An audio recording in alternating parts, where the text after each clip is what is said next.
Welcome to History 121, World Civilizations from 1600, the online version. This course will cover the historical, cultural, political, economic, and geographical development of major world civilizations in the Middle East, Africa, Asia, Europe, and the Americas from the beginning of civilization to 1600, with a special focus on the origins of science and the impact of technological innovation on culture and society. This counts towards your History General Education, and it's 3 semester hours. Now, this course has the whole world as its subject, but it's really not possible to learn everything about every part of the world, especially considering that we're going to be looking at the world from approximately 1600 to now. So what we're going to do is focus on how different parts of the world interacted with each other, and we're also going to try and show multiple perspectives from different civilizations. So we're not going to try and get everyone in there, but we are going to try and get several different perspectives, just to give you kind of an idea of how different people see the world. Now, even with those kind of limitations, that's still a lot of information. So there's different ways that I try and help with this. One, of course, is by making it so that you can have copies of the PowerPoints, and you can find those on Blackboard. I also try and make it clear at the beginning of each lesson what the objectives or questions I hope to answer in that lesson is, and also I'll be issuing you a study guide before the tests. Now, of course, make sure you are keeping notes. That will help you to answer the study guide when it does come out, but that will be there to help you.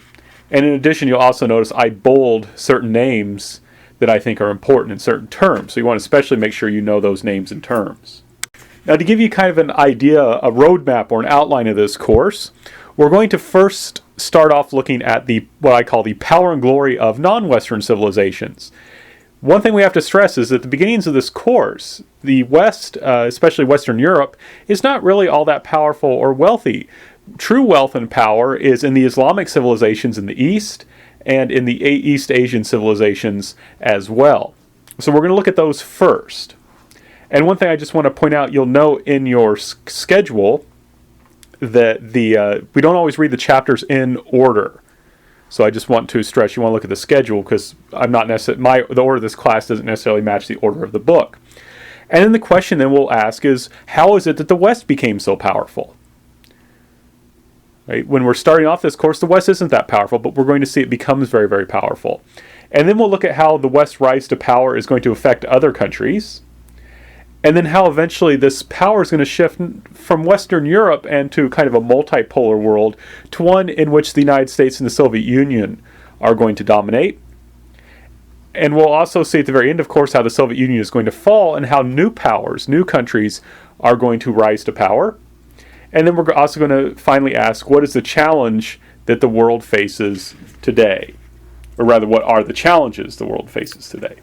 Now, a lot of you are probably taking this course not because you're particularly interested in history, but you need to fill a Gen Ed requirement. So I feel like I should say something about why world history is important.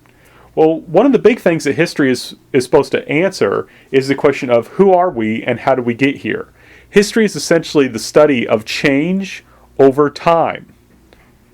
So the question, and also why are things the way they are? So this helps us to answer who are we? What makes us who we are, and how did we get here? How did the world come to be the way it is today? And in world history, especially the second half of world history, this will help us. This isn't only interesting, I think it's interesting to know more about our past, but also helps us to understand our present, in particular understanding headlines.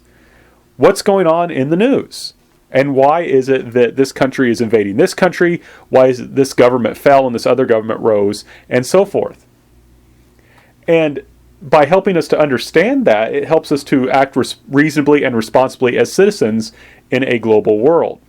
And this is key because oftentimes people do, through a lack of knowledge of history, do end up making kind of the same mistakes. It's also important, I think, for us to try and understand why people acted as they did and use that knowledge to reflect on our own actions. I find that oftentimes when people study history, there's a tendency to say, well, those people in the past were kind of bad or dumb, and that's why they acted the way they did. And usually when we're accusing someone else, we say, well, they're a bad person or they're not a smart person. We're saying we are good and we are smart. And having studied history for many years now, I don't really necessarily think people in the past were any worse or better than people are now. We make mistakes, we do things we shouldn't do, and they do the same thing too. And if we understand why they made the mistakes they did, why, despite oftentimes believing in very high ideals, they failed to live up to them, we can stop ourselves from having the same failures.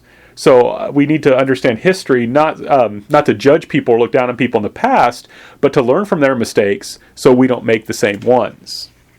There is only one book for this course, and that's World History, the 7th edition, Volume 2, since 1500, by Duker and Speelvogel. You'll notice that this book is recommended. It's not required. Now, what do I mean by that? Well, it's not required in the sense that there is an assignment that you would need the book to complete. There is no such assignment. So you could theoretically take this course without purchasing the book. So it's not required in that sense. It is recommended, though. If you do the readings ahead of time before class, you will find that it will familiarize you with what we're going to be talking about.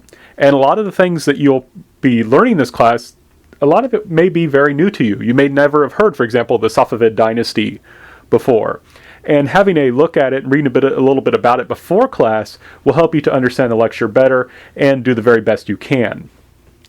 So in general, as a general thumb, if you're looking for a B or an A, I really highly encourage you to purchase the book. I do take into account the price of a book when I decide what book to assign, and this one is one of the more reasonably priced world history books. In particular, if you are a history secondary school education major, you definitely want to purchase the book, because this material will not only help you in this class, but also as you try and pass the praxis exams later on. So now this is, of course, an online course, and that means we're not going to be meeting in person as a class, though of course I would highly encourage you to come see me during office hours should you have any questions or concerns.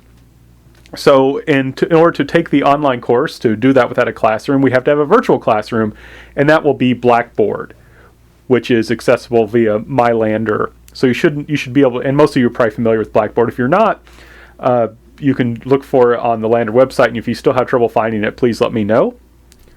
But everything you need will be found on Blackboard. The syllabus and schedule are up there. You definitely want to be aware of the schedule, and you want to stay on schedule. The exams and other things can only be taken on certain days. So you want to make sure that you go online and download the syllabus and the schedule. And if you have trouble finding those, please do let me know. In addition, there are weekly folders on Blackboard, and we're just basically, you'll see the schedule when you look at that is organized by week. So if you look into a week, for example, week 1, you'll see everything you need to do for week 1. That will include copies of the PowerPoints that I'll be going over. And I highly encourage people to print out their PowerPoints and take notes on them. That's why I make them ready and available, even though I have that same PowerPoint on the video.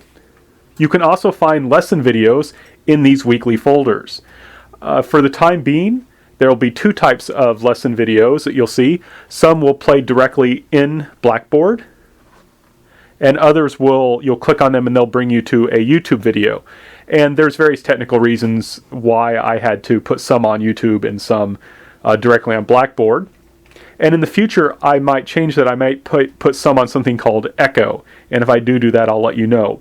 But basically, the classroom information will be delivered to you primarily through these videos. And they're arranged by week. So it shouldn't be too hard for you to determine what you need to do each week to stay on board with class. And each week, if there's a quiz or exam or other assignment, that will appear in the week. So you would go to that week. So for example, when you need to take an online exam, you would go into that week and take the online exam there. And the same with quizzes. Make sure that you do check your Lander account daily. It will be any announcements or any information I need to give you about this course will be given to you through the Lander email address. When you do log into Blackboard, this should be the first screen that you will see. And you can see there, that is just the content, it's just all the different weeks. And if you look over there, and those are folders, if you click on them, that will bring you all the information you need. Also, please notice, if you look at week 2, just to the left of it, it will say Echo Center. Later on, I may put some of the videos on Echo. If I do that, I will let you know, and that's what you would click on to get access to those videos. Now let's say you click on week 2. this is what you would see. You can see at the very top it says the 02 the Muslim empires. That means that that is the PowerPoint for the Muslim empires section that we'll be going over in week 2. And then if you look over there, you can see the second is a link, and if you click on that, that would bring you to a YouTube video. And then just below that is a video that's in Blackboard that you would just click to play there. So those are the different ways you'll get the video. Now, of course, that's the material for week 2. You'll want to be focusing on the material for week 1 this first upcoming week. And you can see the dates for that in the schedule. If you have any questions, of course, my name is Professor Roush, and you can email me at froush@lander.edu. You can also call me on my office phone. The number is 864-388-8318. I don't recommend calling me just because I oftentimes am not checking my phone messages. It's much better to email me. I check email frequently. So email is the best way to get a hold of me. If there's an emergency, I suppose you could call me, but whereas I will definitely get back to you on email, I don't always get back to people on phone messages. My office is in the Learning Center, 352. My office hours are Monday, Wednesdays, and Fridays from 12 to 2 p.m. and Tuesdays and Thursdays 10 to 11 a.m. or by appointment. If for some reason I have to be gone and won't be in my office, I will put a note on my door. One thing I highly recommend is that you, of course, are welcome to come by during office hours. However, I may be meeting with another student. So if there's something that's really important, it's oftentimes a good idea to make an appointment so that we'll have a set time. But of course, you can drop in any time during office hours. It's just I may be meeting with someone else unless you have an appointment. So a lot of our communication will be over email, so I do like to do things, I do like to mention some issues about email etiquette. Everyone has their pet peeves. So when you email me, I would appreciate if you'd address me in one of the following as Professor Roush, Dr. Roush, or something like that. Dear Dr. Roush, Dear Professor Roush, or just that in the comma. That's very common. Please avoid saying, hey. You're not trying to get my attention. You have my attention. I've opened your email. And one thing I always encourage people to do is that if I help you or you get help from another professor, to always send an email saying thank you for the help. And this is important in particular because a lot of times you will need to ask your professors later on for recommendations. And of course, I will be able to say better things about you if you follow just this kind of etiquette. That's especially important if you're looking for internships and that sort of thing. And of course, also I should remind people, if I do write you a letter of recommendation, it's always good to say thank you for that and to let me know how things went with whatever it was you were applying for.